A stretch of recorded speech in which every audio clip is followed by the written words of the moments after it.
গান শুনলে চলে, গান না বুঝলি করে সগীরা কবিরা হয় না। কানে শুনতে ভালো লাগে শুনি। বাঙালি যুবকরা হিন্দি গান শোনে, অর্ধেক বোঝে অর্ধেক বোঝে না। পাকিস্তানি উর্দু গান শোনে, এক পয়সাও বোঝে না। আবার সাথে সাথে মাথা নাচায়, মাজা ডুলোয়। যাকে তুই কি বুঝে নাচতেছিস, কয় যে ভালো শোনা যায় তাই নাচতেছি, কিচ্ছু বোঝে না। আল্লাহু আকবার। হিন্দু ভাইরা আছেন আশেপাশে? বহুত আছে। হিন্দু ভাইদের এক গানের মধ্যে এক বয়াতি হিন্দু শিল্পী, হিন্দু বয়াতি, উনি গান গাইতে গাইতে লঙ্কা জয়ের কিস্সা শুনেছে। হিন্দুদের কিস্সার মধ্যে আছে না লঙ্কা জয়, তো লঙ্কা জয় করতে করতে গান শুনাইতে শুনাইতে লাস্টে আইসা উনি ভুলিয়ে গেছে গানের মধ্যে লঙ্কা কে জয় করছে এটা মনে নেই।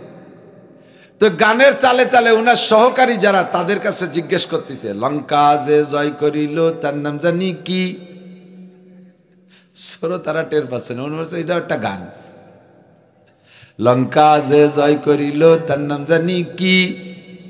সাথে যে জুড়ি তবলা বাজায় তারা কয় দশানি ছয়ানি বাঘ আমরা জানি কি? গান গায়ে যা কামাই করি, তুমি একা নেও 10 আনা, আর আমরা 15-16 জনের নেই 6 আনা। এত বড় বৈষম্য করে যাচ্ছ জীবন ভরে। এই বৈষম্য বিরোধী আন্দোলনের সময় এটা সমান করতে হবে। 10 আনি 6 আনি বাঘ আমরা জানি কি? শ্রোতারা মনে করছে যে আগে যে গান গাইছে ওই গানেরই অংশ। ফাঁকে যে ওরা কি এড়িয়ে যাচ্ছে কেউ টের পায় না, কারণ তো গান তো শোনার জিনিস, বোঝার জিনিস না। আর ও চিন্তা করলো কি, যদি আমি ওরা যদি আমারে না বইলে দেয় তাহলে আসর শেষ হবে না। আসর শেষ না করতে পারলে তো পয়সা ঠিক মতো পাবো না।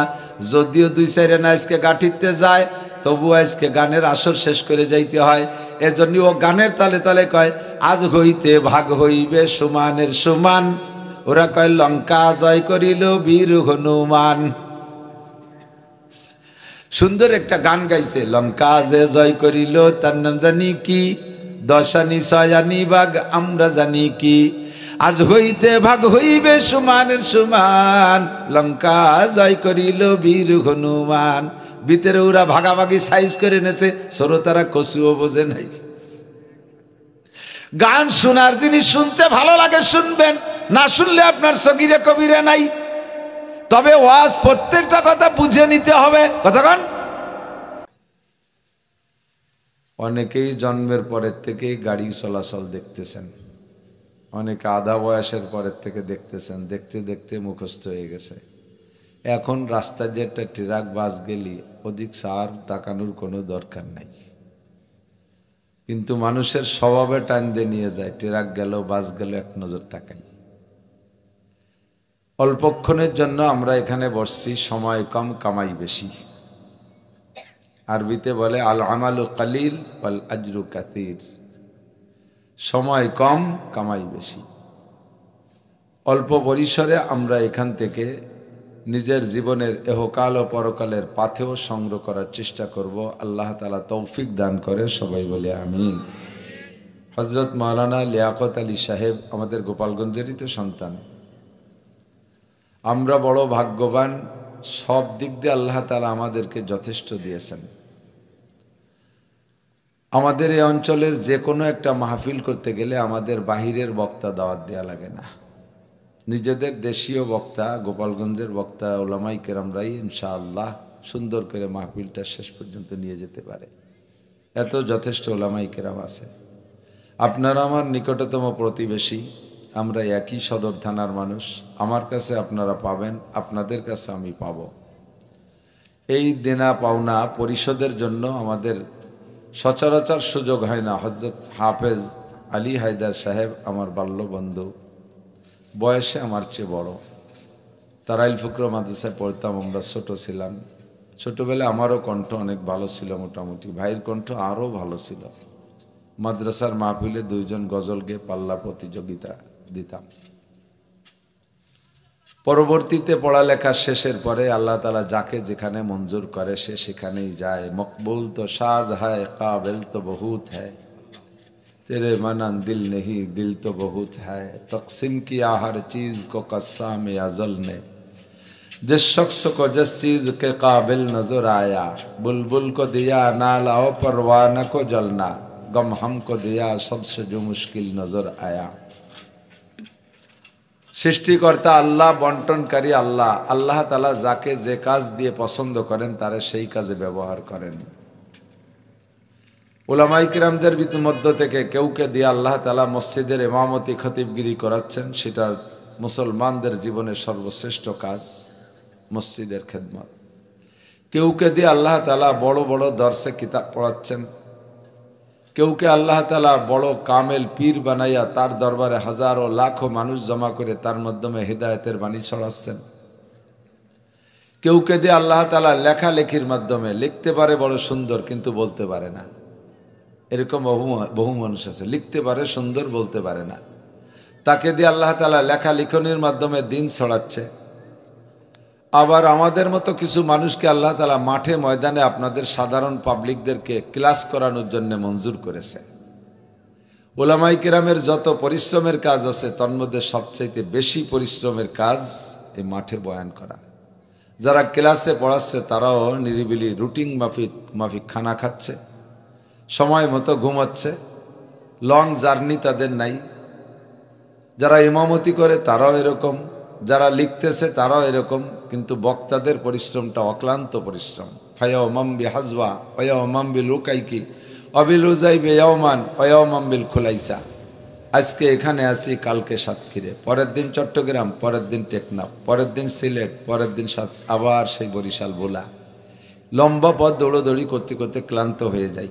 আপনাদের দোয়ার ওসিলায় বেঁচে আছি। আল্লাহ তাআলা যতটুকু রাখছে আমাকে ভালো রাখছে, আমি শুকর আদায় করি আলহামদুলিল্লাহ। আমার ভাই হায়দার আলী সাহেব অনেক দিন যাবৎ বলতেছে যে আমাদের এলাকায় আসতে হবে, কিন্তু আমার জানা ছিল না যে এই ফাঁকে আপনারা এই কয়জন মুসলমান আছেন। আমরা জানি যে উত্তর গোপালগঞ্জ সবই হিন্দুদের বসবাস, এদেশে আমাদের হিন্দু ভাইরা যথেষ্ট। গোপালগঞ্জের নামে তো গোপালের নামে গোপালগঞ্জ। বাইরে গেলে আমাদেরকে মুসলমান বলেই মনে করে না, অন্য জেলার সবাই মনে করে এ গোপালগঞ্জের হুজুর রমনা হিন্দু। আর আল্লাহর কাছে লাখো কোটি শুকর যে বাংলাদেশের ঢাকা জেলা বাদে বাকি লোকাল জেলা যত আছে তার মধ্যে সবচাইতে বেশি পূর্ণাঙ্গ দাওরায়ে হাদিস কওমি মাদ্রাসা আমাদের গোপালগঞ্জে। গোপালগঞ্জে মহিলা পুরুষ দিয়ে 30টা আছে দাওরায়ে হাদিস মাদ্রাসা, পূর্ণাঙ্গ কওমি মাদ্রাসা। ছোট ছোট মাদ্রাসার অভাব নেই। সারা বাংলাদেশে সবচেয়ে বেশি দাওরায়ে হাদিস মাদ্রাসা আমাদের গোপালগঞ্জে। এজন্য আমরা আবার একবার শুকর আদায় করি আলহামদুলিল্লাহ। আর সব ক্রেডিট গ্রহণ করেছেন, নিয়ে যাচ্ছেন আমাদের সদস্য হুজুর রহমাতুল্লাহ আলাইহের। তারপর থেকেই শামসুল হক ফরিদপুরি রহমাতুল্লাহ আলাইহের ওই শামসুল হক গাছের ডালপালা শিকড় পাতা পুতো আমরা সবাই, আমিও গহরডাঙ্গার ছাত্র।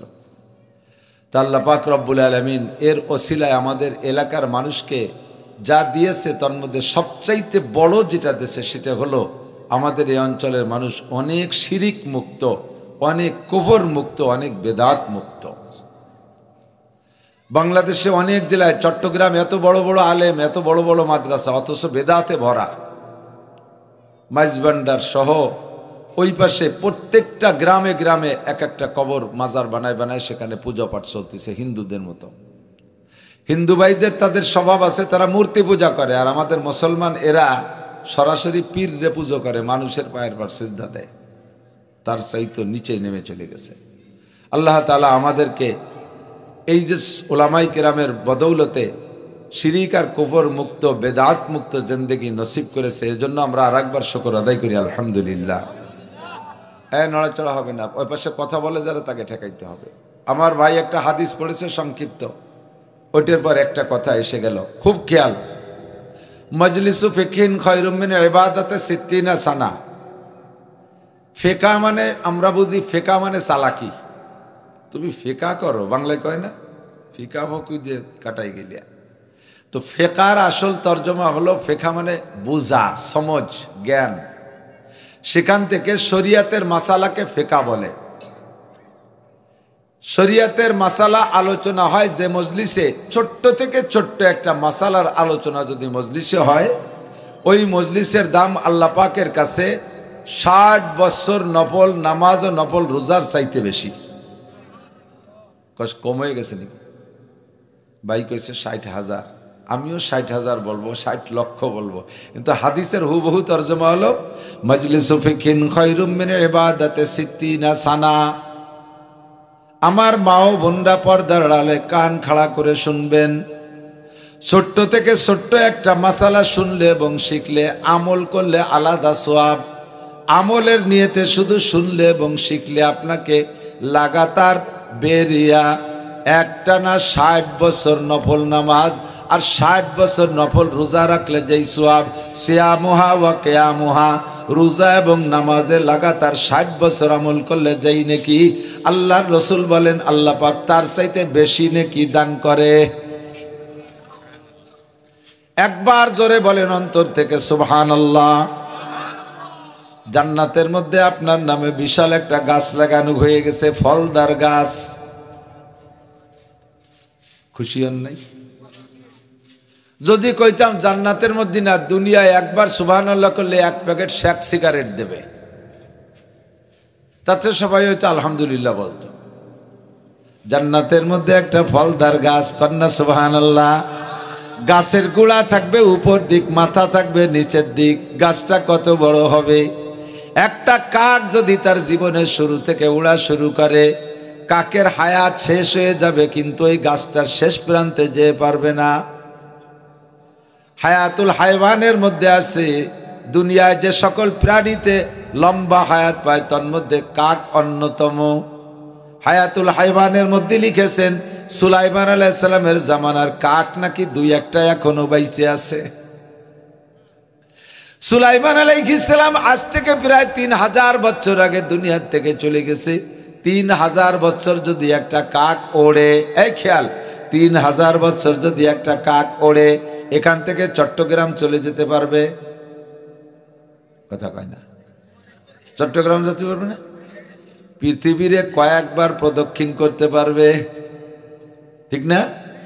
একটা কাক তার জীবনের শুরু থেকে উড়াল দেবে, শুরু উড়তে থাকবে, আর ওই জান্নাতি গাছটার শেষ প্রান্তে যেতে পারবে না। বলি না সুবহানাল্লাহ। এমন একটা ফলদার গাছ লাগানো হবে আপনার প্রত্যেক সুবহানাল্লাহর বিনিময়। একবার বলেন আল্লাহু আকবার। আমল নামায় 4000 নেকি লেখা হয়ে গেছে। একবার পড়ি লা ইলাহা ইল্লাল্লাহ, লা ইলাহা ইল্লাল্লাহ, লা ইলাহা ইল্লাল্লাহু মুহাম্মাদুর রাসূলুল্লাহ। এই কলেমায় একবার পড়লে নবী পাক বলেন তামলা উমা বাইনাস সামাই ওয়াল আরদ, আসমান আর জমিনের মাঝখানে যত ফাঁকা জায়গা আছে, পড়নেওয়ালার আমল নামায় তার জন্য নেকি দ্বারা ভরপুর করে দেওয়া হয়। তাদারুসুল ইলমি সাআতান খায়রুম মিন ইবাদাতি 60 সানা। বিশ্ব নবী মুহাম্মদুর রাসূলুল্লাহ সাল্লাল্লাহু আলাইহি ওয়াসাল্লাম বলেন, ধর্মীয় আলোচনা, মাসআলা মাসাইলের আলোচনার মজলিসে কিছুক্ষণ সময় যদি তুমি কাটাও, তাহলে তোমার আমল নামায় লিখে দেয়া হবে 60 বছর নফল নামাজ ও রোজার সওয়াব। ব্যাপারটা শুধু এ পর্যন্ত শুনেই শেষ নয়, আর একটু বুঝতেই হবে। তাহলে কি মাসালার দাম বেশি না নামাজের দাম বেশি? মাসআলার দাম বেশি না রোজার দাম বেশি? এই হাদিসের দ্বারা বোঝা যায় নামাজ রোজার চাইতেও মাসআলার দাম বেশি। কথাটা ভালো করে বুঝতে হবে। ওয়াজ শুধু শোনার নাম না, ওয়াজ বোঝার নাম। ততক্ষণ গান শুনলে চলে, গান না বুঝলি করে সগীরা কবিরা হয় না। কানে শুনছি ভালো লাগে শুনি। বাঙালি যুবকরা হিন্দি গান শোনে, অর্ধেক বোঝে অর্ধেক বোঝে না। পাকিস্তানি উর্দু গান শোনে, 1 পয়সাও বোঝে না। আবার সাথে সাথে মাথা নাচায়, মাজা ডুলোয়। যাকে তুই কি বুঝে নাচতেছিস? কয় যে ভালো শোনা যায় তাই নাচতেছি, কিচ্ছু বোঝে না। আল্লাহু আকবার। হিন্দু ভাইরা আছেন আশেপাশে? বহুত আছে। হিন্দু ভাইদের এক গানের মধ্যে এক বয়াতি হিন্দু শিল্পী, হিন্দু বয়াতি, উনি গান গাইতে গাইতে লঙ্কা জয়ের কিস্সা শুনেছে। হিন্দুদের কিস্সার মধ্যে আছে না লঙ্কা জয়? তো লঙ্কা জয় করতে করতে গান শুনাইতে শুনাইতে লাস্টে আইসা উনি ভুলে গেছে গানের মধ্যে লঙ্কা কে জয় করছে এটা মনে নেই। তো গানের তালে তালে উনার সহকারী যারা, তাদের কাছে জিজ্ঞেস করতেছে, লঙ্কা যে জয় করিল তার নাম জানি কি? তারা টের পাচ্ছে না, এটা একটা গান। লঙ্কা যে জয় করিল তার নাম জানি কি? সাথে যে জুড়ি তবলা বাজায় তারা কয় 10 আনি 6 আনি বাঘ আমরা জানি কি? গান গেয়ে যা কামাই করি, তুমি একা নেও 10 আনা, আর আমরা 15-16 জনের নেই 6 আনা। এত বড় বৈষম্য করে যাচ্ছ জীবন ভরে। এই বৈষম্য বিরোধী আন্দোলনের সময় এটা সমান করতে হবে। 10 আনি 6 আনি বাঘ আমরা জানি কি। শ্রোতারা মনে করছে যে আগে যে গান গাইছে ওই গানেরই অংশ, ফাঁকে যে ওরা কি এড়িয়ে যাচ্ছে কেউ টের পায় না, কারণ তো গান তো শোনার জিনিস, বোঝার জিনিস না।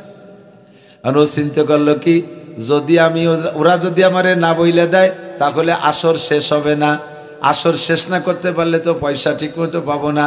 যদিও 2-4 আনা আজকে গাঠিতে যায়, তবু আজকে গানের আসর শেষ করে যাইতে হয়। এজন্য ও গানের তালে তালে কয় আজ হইতে ভাগ হইবে সমানের সমান। ওরা কয় লঙ্কা জয় করিল বীর হনুমান। সুন্দর একটা গান গাইছে, লঙ্কা যে জয় করিল তার নাম জানি কি, 10 আনি 6 আনি বাঘ আমরা জানি কি। আজ হইতে ভাগ হইবে সমানের সমান, লঙ্কা জয় করিল বীর হনুমান। ভিতরে ওরা ভাগাভাগি সাইজ করে নেছে, শ্রোতারা কচুও বোঝে নাই।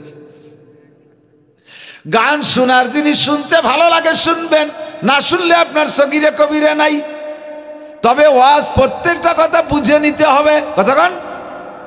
ঘন্টা 2 বসে থাকলেন লঙ্কার গানের মতো গান শুনে চলে গেলেন, কোনো ফায়দা নাই, বুঝে নিতে হবে। একটা মাসালা শুনলে আপনাকে 60 বছর নফল নামাজ ও নফল রোজার সওয়াব দেবে। ঘটনা কি? শরিয়াতে এমন এমন মাসালা আছে, যেই মাসালায় একটা মাসালা আপনার না জানা থাকার কারণে, একটা মাসালা না জানা থাকার কারণে সারা জীবনের আপনার ফরজ নামাজ নষ্ট হয়ে যাচ্ছে, ওয়াজিব নামাজ নষ্ট হয়ে যাচ্ছে, সুন্নাত নামাজ নষ্ট হয়ে যাচ্ছে। এক ওয়াক্ত নামাজ, ফরজ নামাজ যদি নষ্ট হয়ে যায়, না পড়লেও যে শাস্তি, আমার দিক না পড়লেও যে শাস্তি, পড়ার পরও সেই শাস্তি। নামাজ পড়া না পড়লে এক ওয়াক্তের বিনিময়ে 230 কোটি 40 লক্ষ বছর জাহান্নামে পোড়া লাগবে। এক ওয়াক্ত নামাজ ছেড়ে দিলে 80 হুকবা জাহান্নাম। এক হুকবা সমান সমান 2 কোটি 88 লক্ষ বছর। এই 2 কোটি 88 লক্ষ বছর এক হুকবায়, এবার তারে 80 দিয়ে গুণ দেন, 230 কোটি 40 লক্ষ বছর বের হবে। এক ওয়াক্ত নামাজ না পড়লে 230 কোটি 40 লক্ষ বছর জাহান্নামে পড়তে হবে। আপনার একটা নামাজ, একটা মাসালা না জানা থাকার কারণে পড়া নামাজ যদি নষ্ট হয়ে যায়, তাও আপনাকে 230 কোটি 40 লক্ষ বছর জাহান্নামে পড়তে হবে। ভালো করে মনে রাখবেন, লাগাতার 60 বছর নফল নামাজ, লাগাতার 60 বছর নফল রোজা, শুধু 60 বছর না, 60,000 বছর নফল নামাজ, 60,000 বছর নফল রোজাকে যদি এক পাল্লায় রাখেন, ফজরের 2 রাকাত ফরজ নামাজকে আর এক পাল্লায় রাখলে ফজরের 2 রাকাত নামাজের পাল্লা ভারী হইয়া যায়। কিয়ামতের ময়দানে আল্লাহ পাক আপনাকে নফল নামাজের জিজ্ঞাসা করবে না, নফল রোজার জিজ্ঞাসা করবে না, শবে বরাতের নফল নামাজ, শবে কদরের নফল নামাজ, আরে শবে মিরাজের নফল নামাজ, কোন নফল নামাজ আর রোজা জিজ্ঞেস করবেন না। আউয়ালু মা ইউহাসাবু বিহিল আবদু ইয়াউমাল কিয়ামাতিস সালাহ, কিয়ামতে সর্বপ্রথম জিজ্ঞাসা করা হবে নামাজ সম্পর্কে। তা হলো 1 নম্বরে ফরজ নামাজ। ফামান সালুহাত সালুয়া সাইরু আমালিহি, যে ব্যক্তি নামাজের প্রশ্নে সুন্দর করে জবাব দিয়ে এড়াই যেতে পারবে, আল্লাহ রসুল বলেন সব আমলের জবাব সে আসান হয়ে যাবে তার জন্য। ও কোনো জায়গায় আল্লাহ পাক তাকে আটকাইবেন না। একটু বলেন না সুবহানাল্লাহ। কাজে নামাজটাকে সুন্দর করার জন্য এমন এমন মাসআলা আছে, যে মাসআলাগুলো আপনার না জানা থাকার কারণে আপনি জানেন না, মনের অজান্তে নামাজ ছুটে যাচ্ছে। এইরকম একটা মাসআলার দাম 60 বছর নয়, 60 লক্ষ বছরও যদি কেউ হায়াত পায় নফল নামাজ ও রোজা রাখে, তার চাইতে মাসআলাটার দাম বেশি। যেমন ছোট্ট একটা মাসআলা কয়ে নেই বলবো, আমি জানি এই মাসআলাটায় অনেকের ভিতরে এই মাসআলাটার কমতি আছে। এমন একটা মাসালা আপনাদের অনেকেরই ভিতরে সমস্যা আছে, বলবো? আল্লাহু আকবার। ফরজ 4 রাকাত বা 3 রাকাত ওয়ালা নামাজে কয়টা বৈঠক? 4 রাকাত বা 3 রাকাত ওয়ালা নামাজে কয়বার বসতে হয়? 2 বার। কয়বার? 2টা বৈঠক না? প্রথম বৈঠকে বসার পরে আত্তাহিয়াতু পড়ে দাঁড়ায় যেতে হবে। আত্তাহিয়াতু পড়তে পড়তে এমন মুখস্থ হয়েছে, এখন আর আত্তাহিয়াতুর দিক খেয়াল করা লাগে না। মোটরসাইকেলের মতো প্রথম যখন মোটরসাইকেল চালানো শিখছিলাম, তখন গিয়ার দিতে হয় মনে কইরা, পিক আপ দিতে হয় মনে কইরা, ব্রেক করতে হয় মনে করিয়া, ক্লাস চাপতে হয় মনে করিয়া, হরেন বাজাতে হয় মনে করিয়া, সিগন্যাল লাইট জ্বালাইতে মনে করিয়া, একটা বাদ পড়ে গেলে দুর্ঘটনা ঘটে যাওয়ার সম্ভাবনা থাকে, খুব মনে করে করা লাগে। কিন্তু যখন চালাইতে চালাইতে অভ্যাস হয়ে যায় আর কিছু মনে করা লাগে না, কানের সাথে মোবাইল দিয়ে কাইট করে মোবাইলে গল্প করে, সময় মতো ক্লাস হয়ে যায়, সময় মতো ব্রেক হয়ে যায়, সময় মতো হরেন দেওয়া হয়ে যায়, সিগন্যাল লাইট জ্বালানো হয়ে যায়, কিছুর জন্য মনে করা লাগে না। কতক্ষণ ঠিক কি ঠিক না? আপনার আত্তাহিয়াতু পড়তে পড়তে এমন মুখস্থ হয়ে গেছে, এখন আর আত্তাহিয়াতু শব্দের দিকে খেয়াল করা লাগে না। আত্তাহিয়াতুতে বসে আপনি আবদুহু ওয়া রাসূলুহু পর্যন্ত পড়ে দাঁড়ায় যাবেন, কিন্তু আত্তাহিয়াতু শুরু করে দিয়ে আপনি ব্যবসা বাণিজ্যের মধ্যে ঢুকে গেছেন, ব্যারাক অফিসের মধ্যে চলে গেছেন, সুদে টাকা লেনদেনের ভিতরে ঢুকে পড়ছেন, ইরির খাতের মধ্যে চলে গেছেন, রাজনীতির মধ্যে ঢুকে গেছেন, ইত্যাদির মধ্যে চলে গেছেন, মুখে আত্তাহিয়াতু পড়তে তালেই আছে। এবার আবদু ওয়া রাসূলুহু পর্যন্ত পড়ার পরে আবার আপনার মুখ দিয়ে দুরূদ শরীফ পড়া শুরু হয়ে গেছে, আপনার উঠতে হবে তা মনে নাই। দুরূদ শরীফ পড়িয়ে এরপরে দোয়া মাসুরা পড়ে ফেলাইছেন, ইন্নাকা আনতাল গফুরুর রহিম চলে গেছেন। এর মধ্যে মনে হচ্ছে আরে কপাল হাত দিয়ে 1 রেখাত 2 রেখাত বাকি রয়েছে, ঝাঁকি বেরিয়ে উঠছে কার মধ্যে। আপনার মশালা না জানা থাকার কারণে আপনি কি সিদ্ধান্ত নেবেন, নিজে নিজে ওই সময় মুফতি হয়ে গেছেন। কয়ে বেশি পড়ছি, কম তো আর পড়ি নেই, লস হলে আমার হয়েছে, আল্লাহর তো আরই নেই, কম তো আর পড়ি নেই। স্বাভাবিকভাবে উঠে যে আর 2 রেখাত 1 রেখাত যা বাকি আছে পড়লে আপনি নিয়মতান্ত্রিকভাবে সালাম ফিরিয়ে দিয়েছেন, আপনার নামাজ ওয়াজিব তরক হইছে, এই নামাজকে আরেকবার পড়তে হবে, নামাজ হয় নাই। ওয়াজিব তরক হইলে নামাজকে দোহরায় পড়া ওয়াজিব, আপনার ওয়াজিব তরক হইছে, আপনার দায়িত্ব ছিল আবদু ওয়া রাসূলুহু পর্যন্ত পড়ে উঠে যাবেন। হাজারো মানুষ আছে বেশি পড়ার কারণে সমাধান কি দিয়ে করতে হবে এটা জানা নাই। যদি আপনার দুরূদ শরীফের অংশ কিছু পড়া হয়ে যায়, অত বেশি হোক আর বেশি হোক কম হোক, আবদু ওয়া রাসূলুর পরে যদি আপনি একটু বেশি পড়ে ফেলেন তাহলে আপনার ওয়াজিব তরক হইছে। আর নামাজের মধ্যে ওয়াজিব তরক হয়ে গেলে তার সমাধান হলো শেষ বইটাকে আবদু ওয়া রাসূলু পর্যন্ত আত্তাহিয়াতু পইড়া ডান দিকে একটা সালাম ফিরাইয়া আবার 2টা সিজদা দিয়ে উঠে বসে আবার আত্তাহিয়াতু শুরু থেকে পইড়া শেষ পর্যন্ত পড়ে সালাম ফিরাবেন। তাহলে যে ভুলটা হয়েছে এই ভুলটার সমাধান আপনার হয়ে যাবে, ওই ভুলের সমাধান হবে। যদি আপনি সিজদা না দেন তাহলে নামাজ আবার দোহরায় পড়তে হবে। এমন ভুল যদি ইচ্ছাকৃতভাবে করেন, এমন ভুল যদি ইচ্ছাকৃতভাবে করেন তাহলে খেয়াল করেন, যদি এটা ভুল ক্রমে হয়ে যায় তাহলে সিজদা দিলে সারবে, আর যদি ইচ্ছাকৃতভাবে আপনি বাড়াইয়া পড়েন তাহলে সিজদা দিলেও সারবে না, সিজদা দিলেও সারবে না। এর একটা মাসালার দাম আপনার জিন্দেগিতে 60,000 বছর নফল নামাজ ও রোজার চাইতে দামি। নামাজ শুরু করবেন আমার দিক, নামাজ শুরু করবেন, ইমামের পিছনে জামাতে নামাজ পড়বেন। ইমাম সাহেব তাকবীরে তাহরিমা বলবে আল্লাহু আকবার, তাই না? প্রথম তাকবীরের নাম কি?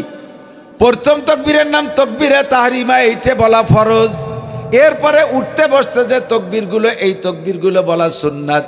ওই তাকবীরগুলো না বললে সিজদা দেয়া লাগবে না, ওই তাকবীরগুলো না বললে নামাজ বাতিল হবে না, সুন্নতের খিলাফ হবে, নামাজের নেকি কম হবে, তবে নামাজ হইয়া যাইবে।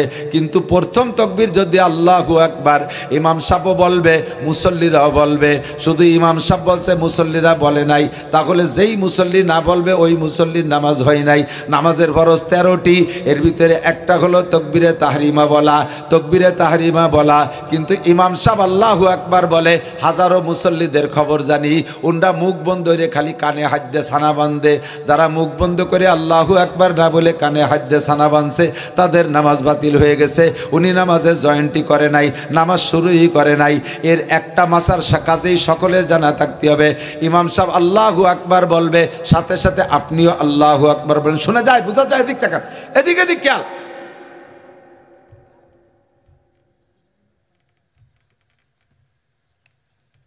এই ইমামের পিছনে যে আল্লাহু আকবার বলবেন, এ জায়গা খুব চিকুন একটা মায়ের আছে, বলি আমি অজের দিকে যাব। চিকুন একটা মায়ের, সেটা কি? ইমাম সাহেবের সুর ভালো, আওয়াজ ভালো, যাদের কণ্ঠ ভালো হয় তারা একটু টেনে টেনে পড়ে, তাকবীরটা সুন্দর করে টান দিয়ে বললে একটু শুনতে ভালো শোনা যায়। তো ইমাম সাহেব একটু টেনে বলছে আল্লাহু আকবার। ইমাম সাহেব আল্লাহু আকবার টেনে বলছে, আপনার তো টানা লাগতেছে না।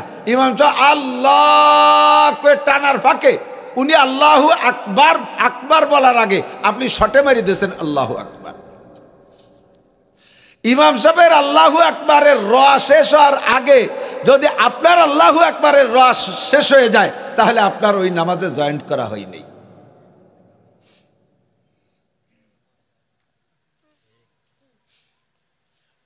20 সেকেন্ড বোঝেন। এমন অ্যাক্সিডেন্ট হয় কি হয় না? এর একটা মাসালার দাম 1 কোটি বছর নফল নামাজ আর রোজার চাইতে দামি। মাজলিসু ফিকিন খায়রুম মিন ইবাদাতি 60 সানা। কাজেই আপনার তাকবীর হতে হবে ইমাম সাহেবের তাকবীর শেষ হওয়ার পরে। ইমাম সাহেব টেনে বলুক, বলা হয়ে যাক আল্লাহু আকবার, বলার পরে তারপরে আপনি আল্লাহু আকবার বলবেন, তাহলে আপনার নামাজে জয়েন্ট হবে। আর একটা মাসালা না বলে পারতেছি না, বলবো। ইমাম সাহেবরে যে রুকুতি পাইছেন, কোন জায়গা রুকুতি পাইছেন, এখন আপনি যদি ইমাম সাহেবের সাথে রুকুতি আপনি ইমামরে পেয়ে যান তাহলে এদিকে দিকে দিক ইম্পর্টেন্ট, ভেরি ভেরি ইম্পর্টেন্ট। আমি ওয়াজের দিকে যাব, মাসালা এসে গেছে, 2-4টে না করলে আমার খারাপ লাগতেছে। সারা রাত মাসালার ওয়াজ হইলে মাহফিলটা যত দামি হবে, কিসসা কাহিনী ইত্যাদি ওয়াজে তার 1000 ভাগের 1 ভাগও দামি হবে না। আর এমন সমস্যা বহুত যুবকের আছে, অনেক বুড়োরও আছে, কারণ সময় মতো নামাজ শেখে নাই। বুড়োকালে যে মসজিদে যে এরার নামাজ দেখে একটু নকল করে করে নামাজ শিখছে, তা ভালো করে বুঝে উঠতে পারে নাই। নামাজের মধ্যে পাশের জনের দেয় যে রে মাশহাদু আল্লাহ ইলাহা করে আঙ্গুল উঁচু আছে, উনি তো জানে না যে কি জন্য আঙ্গুল উঠেছে, চোখ কাজ করে দেখতেছিল, বুঝতে পারে নাই আঙ্গুল কোনটা, সব কয়টারে 1 গুল্লি দিয়েছে, যেটা ওকে টবে। তো এটা আপনার মুস্তাহাবের খেলাফ হয়েছে, ওয়াজিব তরক হয়ে যেতে পারে। খেয়াল, ইমাম সাহেবের রুকুতি পাইছেন, ইমাম সাহেব রুকুতি থাকা অবস্থায় সামি আল্লাহর সা, সামি আল্লাহ কতি সা লাগে না, সামি আল্লাহর সা কয়ে সেট করার আগে যদি আপনি রুকুতে যাইয়া একবার সুবহানা রাব্বিল আজিম পড়ে সারতে পারেন তাহলে রুকুটা পাইছেন। রুকু পাইছেন তো পুরো রেখাত পেয়ে গেছেন। যদি রুকু না পান, ইমাম সামি আল্লাহ কয়ে দাঁড়াই গেছে, এবার আপনি যে ইমামের সাথে সিজদা দিয়েছেন ওই রেখাতটা কিন্তু আপনি পান নাই, সালাম ফিরানোর পরে ওই রেখাতটা আবার পড়তে হবে। বহুত জনকে আমার পাশে দাঁড়ায় এরকম দেখছি, উনি সিজদা পাইছে, রুকু পাই নাই, অথচ ওই রেখাতটারে উনি পা মনে করে নামাজ শেষ করে দিয়েছে। ভালো করে মনে রাখবেন, আপনি রুকু না পাইলে সিজদা রেখাত পান নাই। এবার রুকু পাওয়ার জন্য টাইম কটটুক পাইতে হবে। ইমাম সাহেব সামি আল্লাহর সা করার আগে আপনার কমপক্ষে একবার সুবহানা রাব্বিল আজিম বলে সারতে হবে। এবার ইমাম সাহেব আপনি তাড়াহুড়া করে গেছেন, ইমাম সাহেবরে পাইছেন রুকু দিয়া, আপনার কাজ কতগুলো বাকি রয়েছে? 1 নম্বরে ইন্নী ওয়াজ্জাহতু, 2 নম্বরে নাওয়াইতুয়ান, নিয়ত বাকি রয়েছে না? নিয়ত করা ফরজ। নিয়ত করা কি? নামাজে নিয়ত করা ফরজ। আর নিয়ত বলতে আপনারা জানেন, নাওয়াইতুয়ান উসাল্লি লিল্লাহি তাআলা সালাসা আরবা খামসাতা সিত্তাতা সাবাতা সামানিয়াতা তিসাতা আশারা রাকাতার মুতাওয়াজ্জিহান ইলা জাতিল কাবাতি চারিবাতি ইক্তাদাইতু ভেজাইলি ইমাম আল্লাহু আকবার। এই এতখানি কইতে কইতে ইমাম সাহেবকে আপনার জন্য হয়েছে থাকবে ওই জায়গা, মিয়া আসো, আমি আসছি এই জায়গা, তুমি ঘড়ি টড়ি আসো, থাকবে বসে ওই জায়গা। ইমাম সাহেব 3 বার হইলে দাঁড়াই যাবে।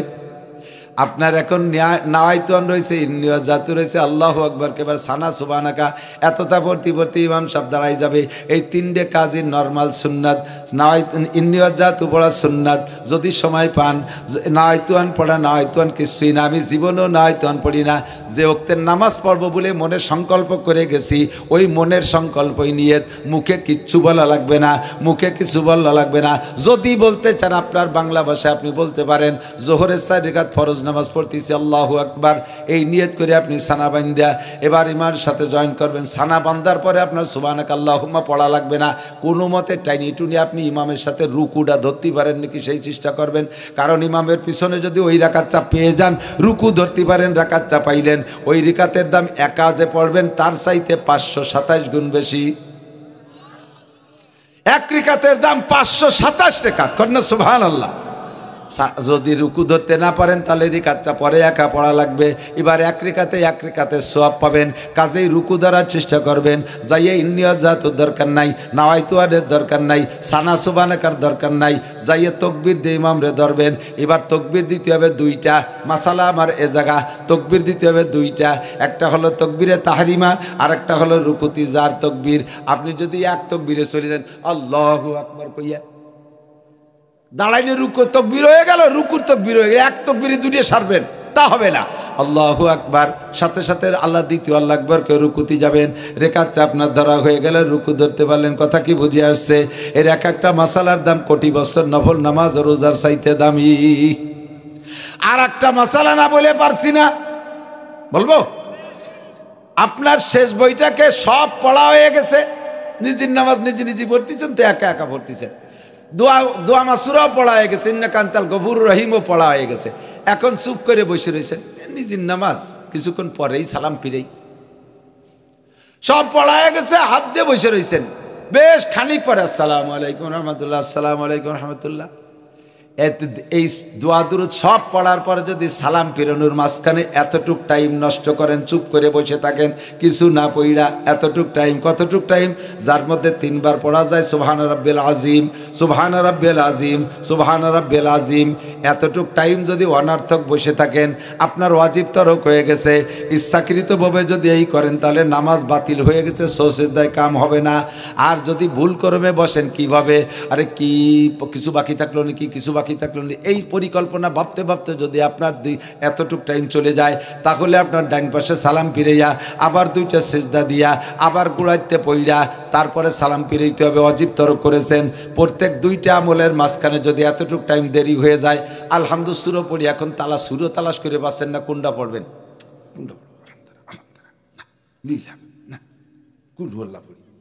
এই কোনটা পড়বেন এই ভাবতে ভাবতে ওই 3 তসবিহ হয়ে গেছে।